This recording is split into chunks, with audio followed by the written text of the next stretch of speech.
안녕하세요, 모트리언 박기동입니다. 네, 추운 겨울입니다. 브리즈 131에도 겨울이 왔습니다. 특별히 겨울을 위해서 크리스마스 장식도 정말 예쁘게 해놨으니까 겨울을 맞아서 브리즈 131에도 놀러들 많이 오십시오. 지난주에 정말 유례 없는 폭설이 쏟아지고 난 뒤에 날씨가 많이 추워졌는데요. 날씨가 추운 겨울이 돌아온 만큼 전기차 검증의 시간이 돌아왔습니다. 자, 많은 분들이 이제 전기차 겨울 되면 어떡하나 많이 걱정들 하고 계시죠. 오늘 EV3를 가지고 나왔는데요. 지난번 시승회 때 사실 궁금한 거 정말 많이 확인들을 했거든요. 일단 뭐 승차감이 정말 좋았거든요.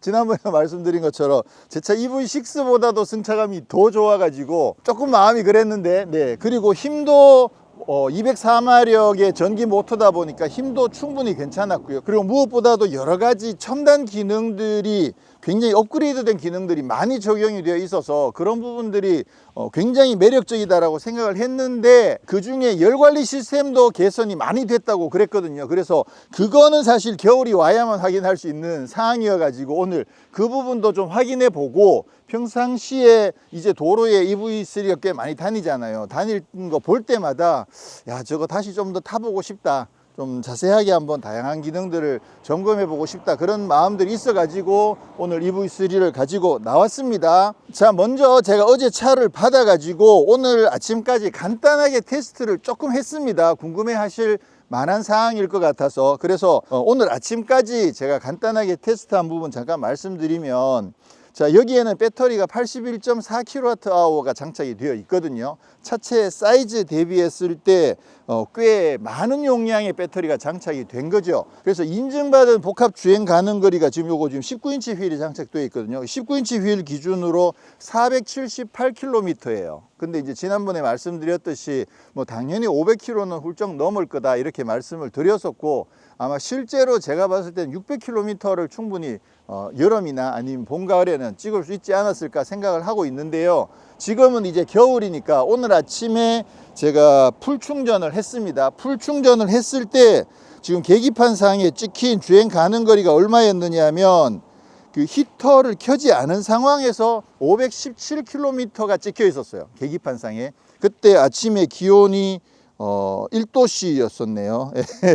아침에 1도씨였었는데 영하 2도, 밤새 영하 2도, 영하 4도까지 내려가긴 했었거든요. 근데 이제 아침에 찍어 보니까 517km를 간다고 돼 있었고, 그 상황에서 제가 히터를 1단으로 켰어요. 온도를 27도, 제일 높은 27도로 올리고 히터를 켰을 때, 1단으로 켰을 때 주행 가능 거리가 488km가 찍혔어요. 그러니까 이게 인증받은 복합 주행 가능 거리가 478km인데, 근데 겨울에 영하 1도인 상황에서 히터를 최대 온도로 1단으로 켰을 때 주행 가능 거리가 488이니까 실제보다는 훨씬 더 잘 나온다는 이야기죠. 그리고 제가 출발을 바로 하면서 히터를 1단으로 킨 상태에서 바로 출발을 해가지고 제가 수원에서 여기까지 오면 70km예요. 오늘 계기판 상으로 69.9km가 찍혔는데, 어떻게 왔느냐 하면 수원에서 동수원 톨게이트에 들어와서 영동고속도로에서 신갈 인터체인지에서 경부고속도로를 타고,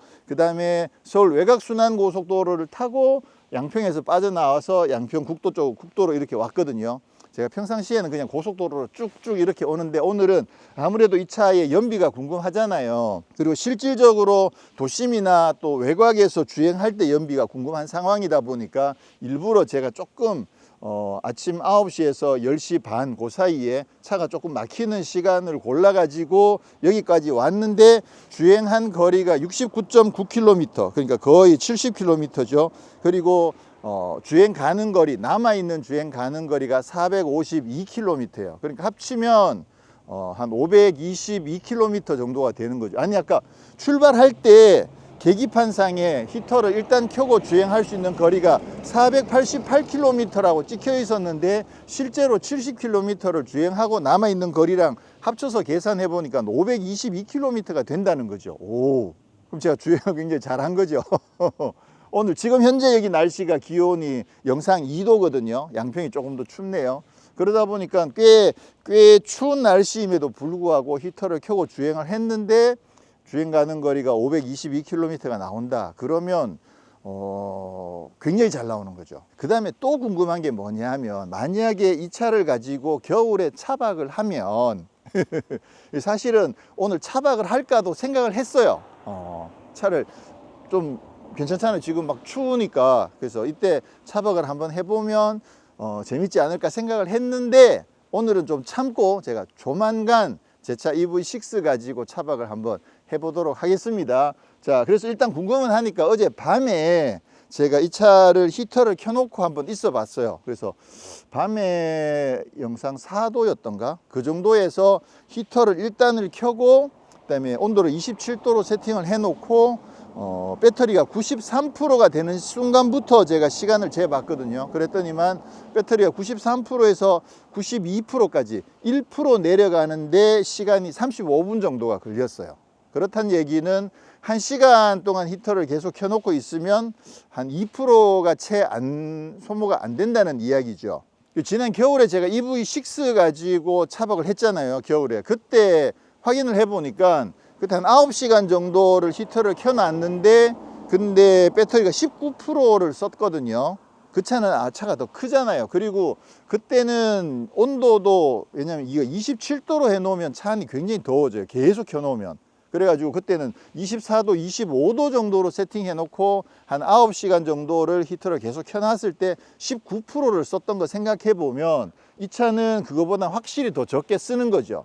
아무래도 공간이 더 적으니까 확실히 더 따뜻하겠죠. 그리고 온도를 계속 27도로 맞춰 놓고 했던 거여서, 이거를 만약에 한 25도 정도로 내린다고 하면 배터리를 그거보다 훨씬 더 적게 쓰겠죠. 그래서 뭐 그거는 대충 생각해 봐도 이 차가 그 배터리를 덜 쓸 거라고 생각을 하는데, 근데 말씀드렸듯이 여기는 열 관리 시스템 자체를 업그레이드를 많이 해놔 가지고 실제로 그 히터를 쓰더라도 배터리를 더 적게 쓸 수 있게끔 그런 구성을 해놨다라는 거, 그래서 간단하게 한번 말씀을 드렸고요. 말씀드렸듯이 조만간 제 차 EV6 가지고 한겨울 완전 추운 날 골라 가지고 차박을 한번 해보도록 하겠습니다. 자, EV3는 뭐 디자인 이런 부분들은 지난번에 다 봤습니다만, 지금 보더라도 차는 진짜 예뻐요. 와, 그리고 패키징 자체가 너무 심플하죠. 딱 사각형 각이 빡빡빡 져 있는 이런 패키지다 보니까 공간 자체도 정말 잘 나오고, 그리고 늘 말씀드렸던 것처럼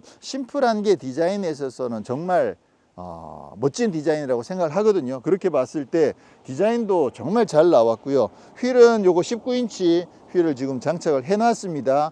요게 지금 지난번에 시승할 땐 제가 GT 라인을 시승을 했는데, 요거는 GT 라인 아닌 일반형이거든요. 그러다 보니까 지금 팬더가 이게 무광 플라스틱으로 되어 있잖아요. GT 라인이면 여기가 블랙 하이글로시로 바뀌거든요. 광택이 있는. 그래서 제가 봤을 땐 확실히 이 팬더는 광택이 있는 것보다는 무광이 훨씬 더 잘 어울린다는 생각을 합니다. 앞모습 디자인도 여기 범퍼 하단부나 이런 느낌들이 저는 이게 훨씬 더 마음에 들거든요. 그래서 저는 EV6는 GT 라인을 선택을 했지만 EV3를 만약에 산다, 그렇다면 GT 라인이 아닌 일반형 모델이 훨씬 더 예쁘지 않나, 이런 생각을 하고 있습니다. 디자인은 지금 봐도 정말 고급스럽게 잘 해놓은 것 같아요. 소형차인데도 불구하고 느낌이 상당히 좋습니다. 네, 오늘은 디자인은 이렇게 그냥 간단하게 살펴보고요. 지난번에 경험해보지 못했던 거 조금 디테일한 부분들 조금 더 확인해보는 시간으로 준비를 했습니다. 인상적인 거 하나만 말씀드리자면, 이게 형태가 약간 뒤가 좁아지는 보트 테일 형태로 디자인이 되어 있고, 또 뒷부분에 이런 각들, 이런 부분들을 잘 다듬어 가지고 공기의 흐름을 굉장히 개선을 많이 했고, 하부의 언더커버도 굉장히 충실하게 돼 가지고 공기 흐름을 좋게 하면서 그게 연비에도 도움이 되고, 또 소음이나 이런 부분에도 굉장히 도움이 되도록 해놨다는 거고 굉장히 인상적이었었고요. 자, 그럼 외부 디자인은 이 정도로 살펴보고, 실내에서도 또 인상적인 거 몇 가지만 말씀드리겠습니다. 자, 실내도 지난번에 살펴보긴 했습니다만, 디자인적으로 진짜 깔끔하고 좋네요. 요 버튼, 토글 이런 것들이 진짜 미래적인 느낌으로 깔끔하게 잘 돼 있죠. 여기에 약간 무광 형태의 알루미늄 트림 이런 부분들도 괜찮고, 여기가 플라스틱인데도 이 플라스틱도 사실 그렇게 싼티 나는 느낌은 아니거든요. 그리고 여기 패브릭이 적용돼 있고, 제가 지난번에 어디 다른 영상에서 패브릭을 적용해서 굉장히 고급스러운 느낌이 난다라고 말씀드렸더니만, 패브릭이 고급이냐 이런 말씀하신 분들이 계셨는데, 그거는 그 소재 자체가 가죽이 더 고급이었던 건 맞죠. 지금까지 아무래도 이게 시트 기준으로 천 시트에 비해서 가죽 시트가 더 고급이다 이런 이야기들을 늘 하다 보니까 그게 가죽이 더 고급이었던 시절이 맞긴 하지만 지금은 이제 친환경도 많이 고려를 해야 되고요. 또 동물 복지 이런 부분들도 많이 고려를 하다 보니까 실내에 패브릭 소재를 많이 쓰고 있는데 근데 고급이냐 아니냐는 디자인과 소재의 질감이나 이런 부분에서 차이가 나는 거라고 보거든요. 그렇게 봤을 때 여기가 약간 패브릭이 되면서 반짝거리는 느낌도 없고 차분하잖아요. 근데 이게 이 정도면 굉장히 고급스럽죠. 저는 그렇게 생각을 합니다. 디자인은 단순하게 소재가 가죽이냐 패브릭이냐가 아니라 실제로 디자인을 어떻게 했느냐에 따라서 고급감을 살리느냐 안 살리느냐의 차이라고 생각을 합니다. 자, 그리고 지난번에는 GT 라인을 시승했는데 오늘은 일반 모델이다 보니까 스티어링 휠이 지금은 투스포크 스티어링 휠이 적용되어 있고요. 여기도 사실 투톤이어서 꽤 고급스럽긴 하죠. 근데 이제 큰 차이 중에 하나가 여기 드라이브 모드 버튼이 GT 라인은 여기에 있었는데 지금 여기에 붙어 있죠. 그래서 이거는 확실히 드라이브 모드 바꾸기가 이게 확실히 편하거든요. 그래서 이것도 늘 말씀드리는 게 결국 디자인은 기능을 따라가는 게 중요하거든요. 근데 이 버튼의 기능이 뭐냐, 상황에 따라서 드라이브 모드를 바꿔야 되는 상황이 왔을 때 버튼 누르는 거잖아요. 근데 그때 이게 손이 이동이 거리가 멀거나 그거보다는 손의 이동을 최소화하면서 드라이브 모드를 바꿀 수 있으면 그게 주행에 훨씬 더 유리한 거죠. 그래서 제가 말씀을 드리는 거거든요. 근데 여기는 뭐 디자인적으로도 위치가 굉장히 괜찮죠. 네, 깔끔하게 잘 되어 있습니다. 그리고 지난번 영상에서 불편하다고 말씀드렸던 게 이제 이쪽에 있는 볼륨 조절 다이얼 요거 롤러 요거였었는데 뭐 여전히 좀 불편하다는 생각이, 특히나 겨울에 손이 미끄러우면 이게 좀 미끄러지거든요. 그리고 세게 돌리다가 보면 이렇게 눌러져 버려 가지고 문제가 생기는 경우들이 있는데, 그래서 요거 조금 불편하고, 여기도 롤러고 여기도 볼륨 조절이 롤러잖아요. 여기도 조금 미끄러지거든요. 그래서 요 재질들은 조금은 더 이렇게 그립감이 있는 재질로 해줬으면 좋지 않았을까라는 생각을 하고요. 그리고 이쪽에 지금 온도 조절하는 패널이 이쪽에 붙어 있는데 이것도 사실 계속 시야를 가리는 부분은 조금 아쉬운 부분이긴 하죠.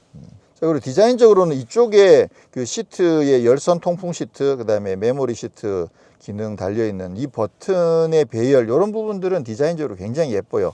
여기 무광으로 실버를 이렇게 라운드 처리해 놓은 부분, 이쪽도 그렇고 저쪽도 그렇고 굉장히 예쁜데요. 실제로 주행을 하면서 조금 불편하게 느껴지는 부분이 뭐가 있느냐면, 이쪽에 지금 앰비언트 라이트가 이렇게 들어가 있거든요. 여기 지금 낮이어서 조금 은은하게 보이긴 하지만 여기랑 이쪽에 세로로 이렇게 들어가 있는데, 전체적으로 앰비언트 라이트 형상은 굉장히 멋있어요.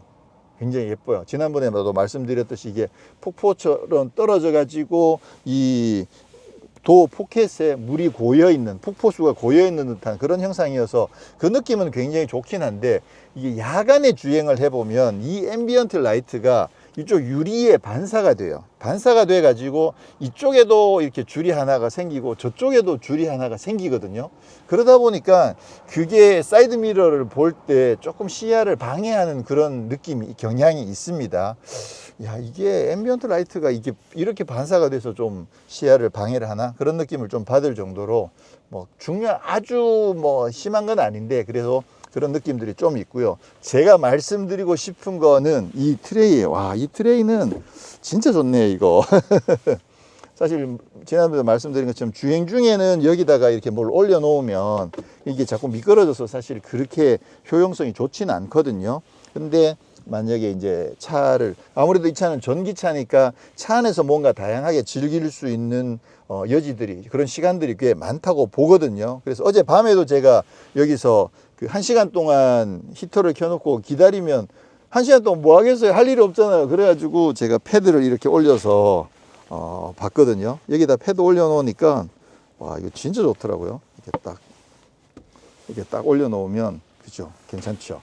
그래서 여기 이렇게 딱 올려놓고 이렇게 보고 있으면 거리가 딱 적당해요. 보통은 이렇게 패드를 올려놓을 만한 공간이 사실 별로 없거든요. 그러면 이거를 거치를 어떻게 해야 되나.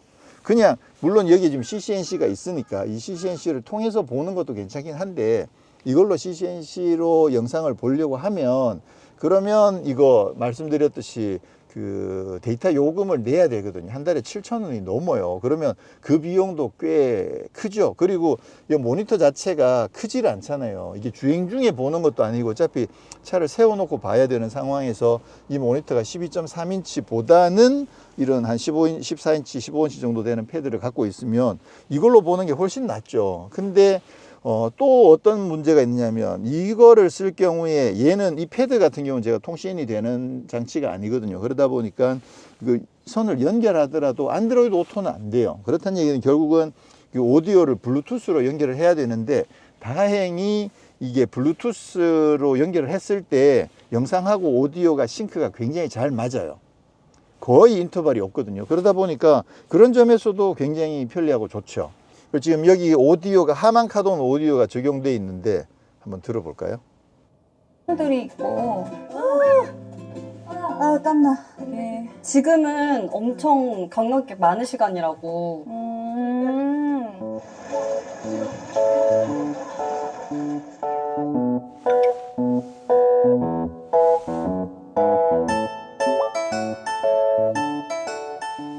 지난번에도 그 여기 하만카돈 오디오가 꽤 마음에 든다라는 말씀을 드렸는데 늘 말씀드리는 것처럼 이런 뭐 핸드폰에 있는 영상이나 태블릿을 통해서 영상 같은 거 볼 때 이때 그 오디오를 차로 연결하면 사운드가 진짜 괜찮거든요. 특히 예능 프로그램 이런 거 효과음 막 음악 중간에 들어가는 효과 음악 같은 거 그런 거 사운드가 진짜 괜찮아요. 그래서 차 안에서 보는 맛이 진짜 괜찮은데 특히 이 차 같은 경우는 여기 태블릿이 이렇게 딱 마련되어 있어 가지고 이 정도면 진짜 괜찮죠. 그리고 이렇게 보다가 만약 좀 더 편하게 보고 싶다 그러면 이렇게 원터치로 딱 눕히면 시트가 이게 자동적으로 이렇게 딱 눕잖아요. 그렇죠. 이러면 뭐 엄청 편하게 또 거리도 확보하면서 차 안에서 전기차들은 진짜 차 안에서 뭔가 즐기기에 정말 괜찮은데 특히나 이제 현대나 기아 이쪽은 이런 부분들을 굉장히 잘 해놨죠. 물론 최근에 이제 제가 지난번에 중국을 다녀오면서 마음이 굉장히 많은 생각들을 했는데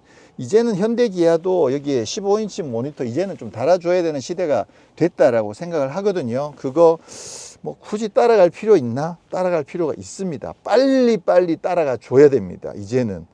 특히나 중국이 이 전기차 분야에서 워낙 앞서가고 기술적으로 많이 업그레이드를 하고 있기 때문에 지금 현대기아도 조금은 빨리 이제 이런 부분들을 적용을 해줘야 된다라는 거죠. 그래서 물론 내부적으로는 뭐 EV9나 이런 것부터 차례차례 적용을 해야지라고 생각하실 수도 있겠지만 그런 거 신경 쓰지 마시고요. 그냥 할 수 있는 데부터 빨리 해야 된다고 저는 생각을 합니다. 그래서 조만간 이제 현대기아도 아무래도 이게 15인치 모니터가 여기에 달려 있다고 하면 그러면 제가 아마 이렇게 태블릿 안 들고 다니고 CCNC를 통해 가지고 통신비를 내더라도 그거를 쓰지 않을까 이런 생각을 하게 되거든요.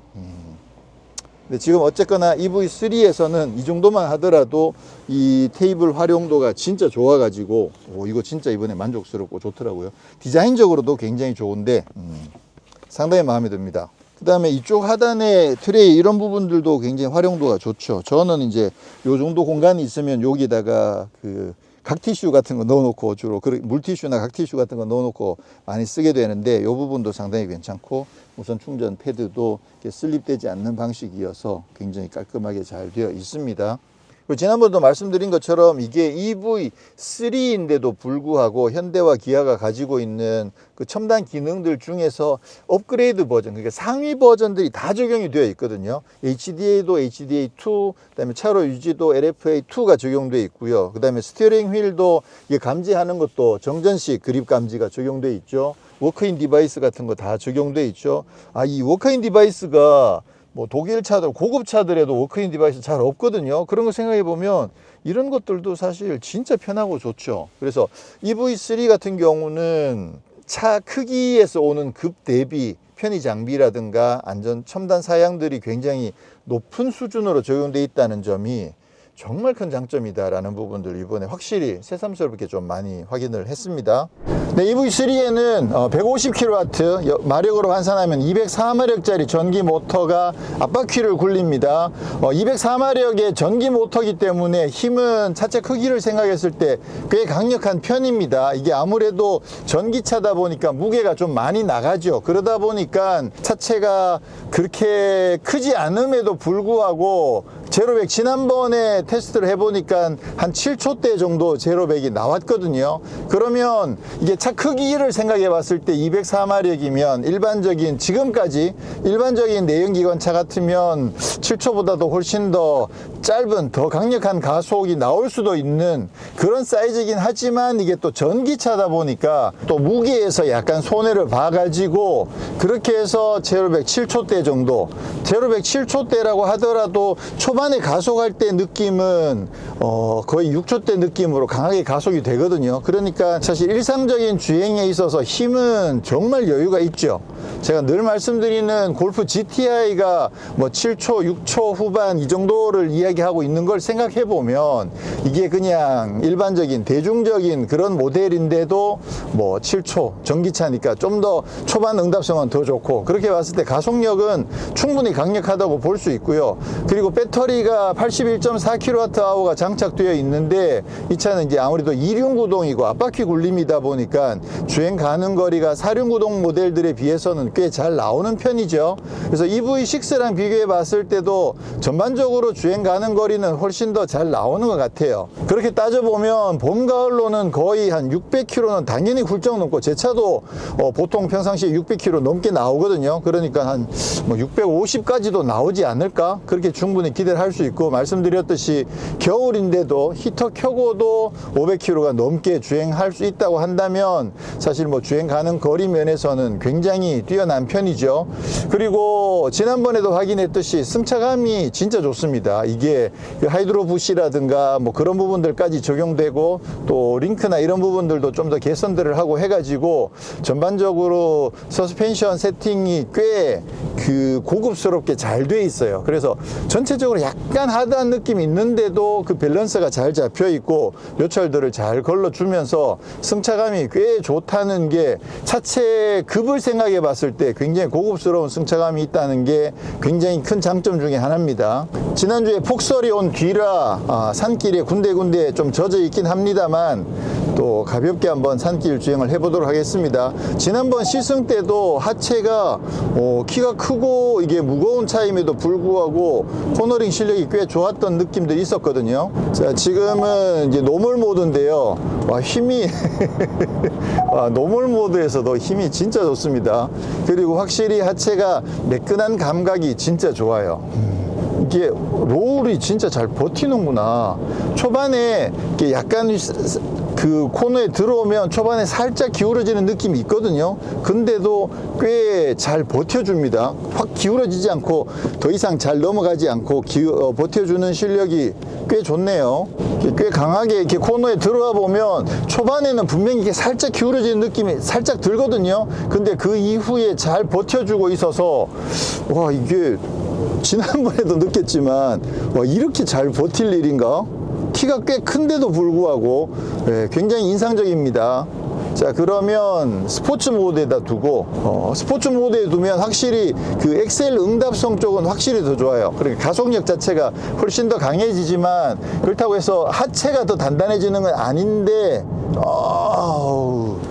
야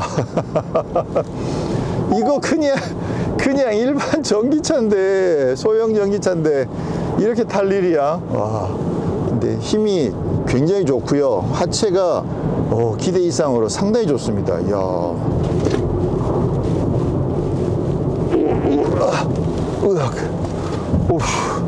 제가 꽤 밀었는데도 진짜 그립도 좋은데요. 무거워서 그런가 무거워서 잘 안 미끄러지는 느낌이 들 정도로 그립도 상당히 좋네요.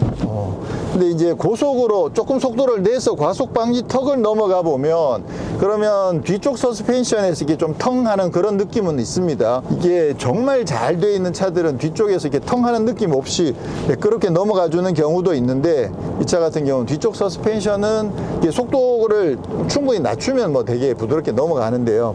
방금처럼 속도를 조금 올려서 과속 방지 턱을 넘어가 보면 뒤쪽에서 텅하는 느낌이 좀 있습니다. 야, 그런데 확실히 와 현대 기아가 하체를 이제 이 정도로 잘 만드나 라는 느낌이 들 만큼 하체가 진짜 괜찮아요. 이게 승차감도 정말 좋은데 근데 코너링에서 이 정도로 롤을 억제하면서 또 그립도 잘 살려주고 와 이거면 이 정도면 진짜 괜찮은데요. 이야 진짜 괜찮아요. 이 정도면 거의 독일 차들이랑 비교를 하더라도 안정성 면에서는 크게 뒤지지 않으면서 독일 차들보다 좀 더 안락한 그런 느낌이 들고요. 프랑스 차들이랑 비교해 보면 좀 더 묵직한 감은 있는데 근데 밸런스가 진짜 괜찮네요. 와 이게 EV3 이런 소형 전기차에서 하체를 이렇게 칭찬하게 될 거라고는 진짜 예상을 못 했는데 이번에 신기술들 막 투입하고 했다는 게 그게 그냥 허언은 아니다라는 생각이 들 만큼 하체 밸런스가 진짜 좋습니다. 이거 물론 이게 사륜구동이 적용되고 그렇게 해서 출력이 훨씬 더 높아지고 그렇게 되면 그렇게 가정을 했을 때 그랬을 때는 사실 이 세팅 가지고는 아무래도 키가 큰 한계가 조금 더 있을 거라고 보이긴 하거든요. 그렇긴 하지만 지금 현재 그 이륜구동의 204마력 이 모터 세팅에서는 하체가 진짜 괜찮습니다. 그러니까 출력하고 하체하고 전체적인 밸런스가 굉장히 잘 맞다 이렇게 이야기할 수 있겠네요. 진짜 재밌다. 지난번에 너무 짧게 산길 잠깐 타보고 의외로 굉장히 괜찮다라고 생각을 해서 사실 많이 궁금했거든요. 근데 진짜 좋네요.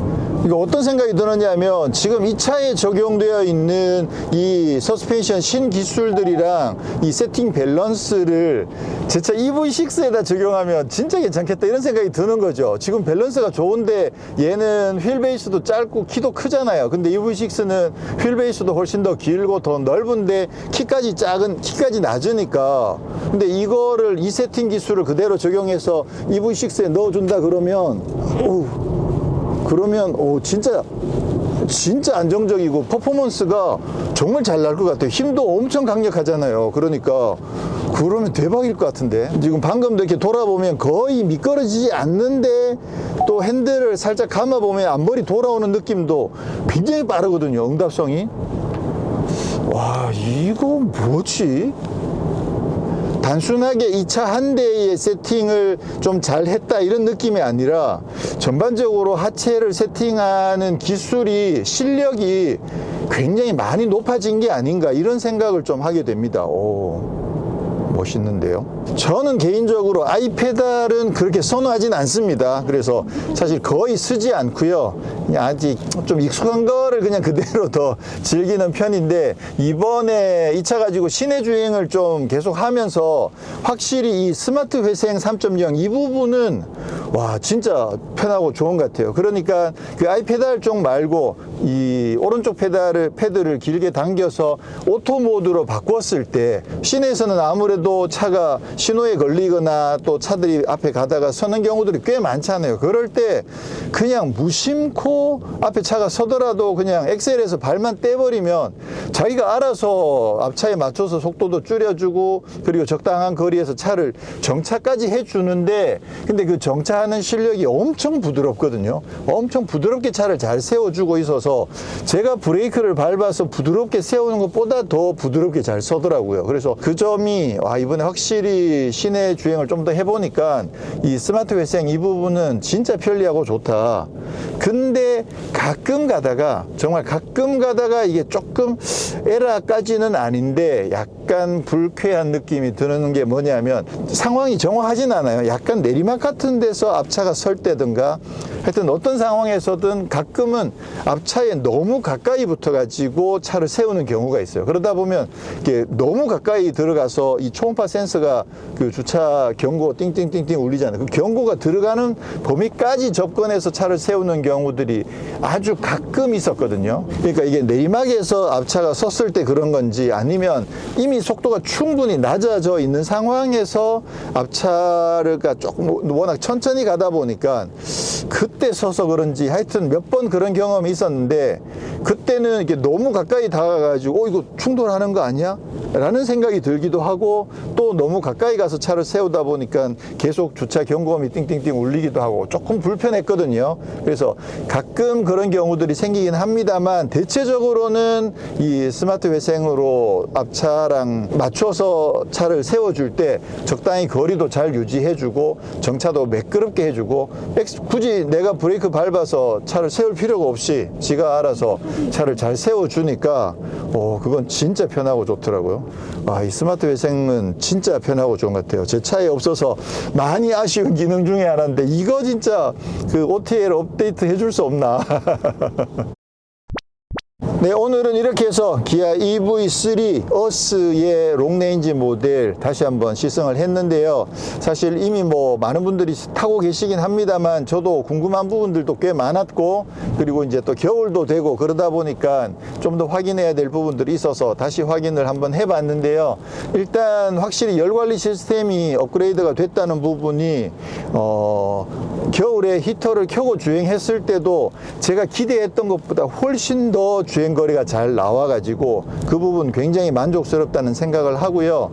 다만 이제 공간 자체가 아주 여유롭진 않으니까 차박하기에는 조금 불편할 수도 있는데 뭐 공간을 어느 정도 평탄화한다고 하면 뭐 차박도 가능하니까 그렇게 되면 뭐 안에 있는 전기를 풍부하게 쓰고 또 밤새 히터를 켜 놓더라도 저 전기가 충분해 가지고 차박 같은 것도 굉장히 편하게 할 수도 있고 그리고 사실 디자인도 워낙 예쁘게 잘 나왔고 실내도 되게 예쁘기도 하고 그리고 승차감이 무엇보다도 정말 괜찮은데 이게 전반적으로 밸런스까지 좋아 가지고요. 이야 이거는 확실히 그 수준이 굉장히 높다라는 부분을 이번에 좀 제대로 확인을 할 수 있었고요. 그런 반면에 이제 현대기아가 그동안 전기차 부분에서 워낙 잘 해온 건 사실이에요. 잘 해온 건 사실이긴 하지만 글로벌 경쟁자들은 그보다 더 빠르게 또 앞장서서 나가는 부분들도 또 많이 있다 보니까 그런 부분들에 있어서 현대기아도 조금은 더 적극적으로 신기술들을 빨리빨리 더 적용을 하고 또 개선을 하고 이런 부분들이 빠르게 좀 더 이루어져야 되지 않을까 그런 생각도 최근에 좀 많이 하게 됩니다. 어쨌거나 오늘 시승은 굉장히 만족스러웠고요. EV6 차박이 궁금해지네요. 자, 저는 다음에 다른 곳에서 다시 인사드리겠습니다. 고맙습니다.